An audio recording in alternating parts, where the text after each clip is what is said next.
योगी आदित्यनाथ, श्री योगी आदित्यनाथ। अध्यक्ष महोदय, अध्यक्ष महोदय,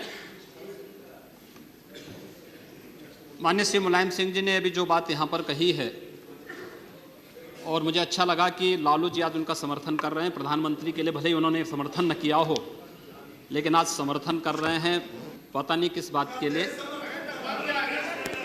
लेकिन मैं आपके माध्यम से पूरे सदन का ध्यान आकर्षित करना चाहता हूं उन मुद्दों की ओर जो आज भी सदन की मर्यादा के विरुद्ध यहाँ पर बातें हो रही हैं और किस प्रकार से गुमराह किया जा रहा पूरे देश को। अयोध्या में 3 प्रकार की परिक्रमाएं होती हैं, पंचकोसी, 14 कोसी और 84 कोसी।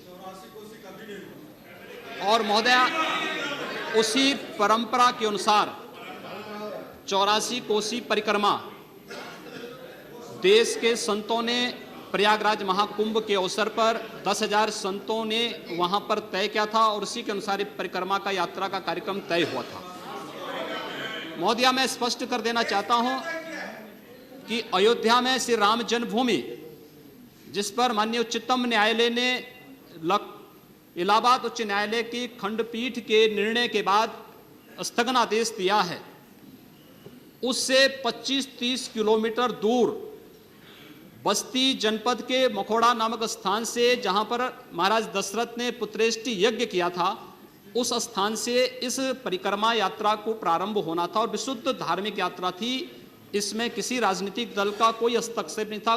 बिल्कुल 200-250 संतों को इस यात्रा में चलना था और 13 सितंबर तक ये 20 दिन की यात्रा है।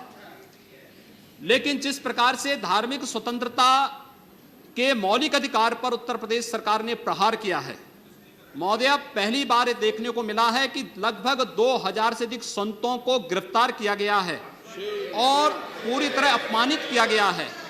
यहां तक कि अयोध्या जी में सरयू जी का स्नान करने वाले जो संत ऐसे हैं जो केवल सरयू जी का स्नान करते हैं, उसी का जल का ग्रहण करते हैं, उन्हें वहां सरयू जी का पूजन नहीं करने दिया गया, स्नान नहीं करने दिया गया, जबरन उठा करके बंद कर दिया गया, उन पर लाठियां चलाई गई हैं, पूरी तरीके से अपमानित करके। सबसे पहले तो सरकार ने हमारे संवैधानिक और मौलिक अधिकारों का हनन किया है।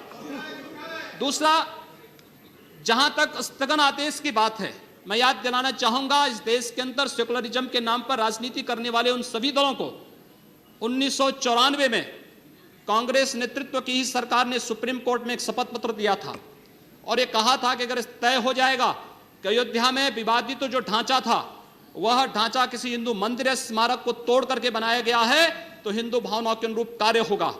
आखिर यह साबित हो चुका है।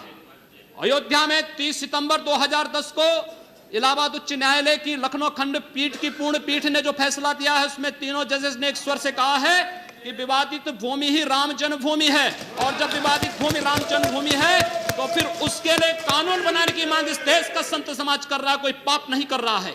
हम अपने हक को मांग रहे हैं और हम यही मांग कर रहे हैं कि अयोध्या में राम जन्मभूमि पर भव्य मंदिर का निर्माण होना चाहिए, कानून इस सरकार को लाना चाहिए, क्योंकि सुप्रीम कोर्ट में शपथ पत्र कांग्रेस नेतृत्व की सरकार ने उस समय दाखिल किया था और उसी क्रम में हम मांग कर रहे हैं। और संतों को उनके हकों से वंचित किया जा रहा है, उनके धार्मिक यात्रा को प्रतिबंधित किया जा रहा है, उन्हें अपमानित किया जा रहा है। और किस समाजवाद की बात मुलायम सिंह जी कर रहे हैं, किस संविधान की बात कर रहे हैं? ये समाजवाद है। स्वयं राष्ट्रीय अध्यक्ष हैं, इनके 2 भाई महासचिव हैं, इनका पुत्र प्रदेश अध्यक्ष है। कौन से समाजवाद की बात करते हैं? परिवारवाद की बात करते हैं। बेवकूफ बना रहे देश को, ये केवल देश को बेवकूफ बनाने का कार्य कर रहे हैं और बेवकूफ बना करके समाजवाद के नाम पर समाज को बेवकूफ बना करके सेकुलरिज्म की ध्वजियां उड़ा रहे हैं। 30 दंगे उत्तर प्रदेश के अंदर हो चुके हैं महोदया, 1 वर्ष में 30 बड़े-बड़े दंगे। हर दंगे में हिंदू प्रताड़ित हुआ है, हिंदू जेल में बंद हुआ है और ये सरकार परंपरा की बात करती है। किस परंपरा की बात इस सरकार कर रही है? क्या आतंकवादियों के खिलाफ दायर मुकदमों को वापस लेना कौन सी परंपरा का हिस्सा है? ये सरकार उत्तर प्रदेश के अंदर जिस प्रकार से सरकारी जमीनों को कब्रिस्तान के नाम पर आवंटित कर रहा है, कौन सी परंपरा का हिस्सा है? जिस प्रकार से वहां के वहां के गरीबों, वहां के पिछड़ी जाति, वहां के अनुसूचित जाति के हकों पर डकैती डला करके यह सरकार जिस प्रकार से जंगल राज कायम की उत्तर प्रदेश के अंदर, आखिर वो किस परंपरा का हिस्सा है। और इसीलिए मैं आज के इस माध्यम से आपसे अनुरोध करना चाहूंगा, उत्तर प्रदेश सरकार ने उत्तर प्रदेश के अंदर हमारी धार्मिक भावनाओं का अपमान किया है, संतों को अपमानित किया है। इस सरकार को रहने का अधिकार नहीं होना चाहिए, इसे तत्काल बर्खास्त किया जाना चाहिए। आपसे मैं ये अनुरोध करूंगा कि भारत सरकार से मैं ये मांग करूंगा, ये सरकार लड़ाने का कार्य कर रही है, यह केवल मुस्लिम जिहादी आतंकवाद को प्रश्रय दे करके हिंदुओं को अपमानित करके संतों का अपमान करना चाहती है। और इसीलिए 84 कोसी परिक्रमा को इसने रोका है। महोदया, जितनी फोर्स वहां लगाई गई अब समाप्त उसका करिए। दशांश भी, महोदया, उसका केवल दशांश भी केवल सुरक्षा के लिए देखी 200-250 संत अपनी धार्मिक यात्रा को शांतिपूर्ण ढंग से निकालते। इस सरकार ने यात्रा पर रोक लगा करके उत्तर प्रदेश के अंदर 10 करोड़ लोगों को पीड़ित किया है, अपमानित किया है, उनको परेशान किया है। और यही नहीं, यह सरकार लगातार हिंदुओं को अपमानित करने का कार्य कर रही है। और इसीलिए मैं आपके माध्यम से अनुरोध करूंगा, इस सरकार को रहने का कोई अधिकार नहीं, इसे बर्खास्त किया जाना चाहिए।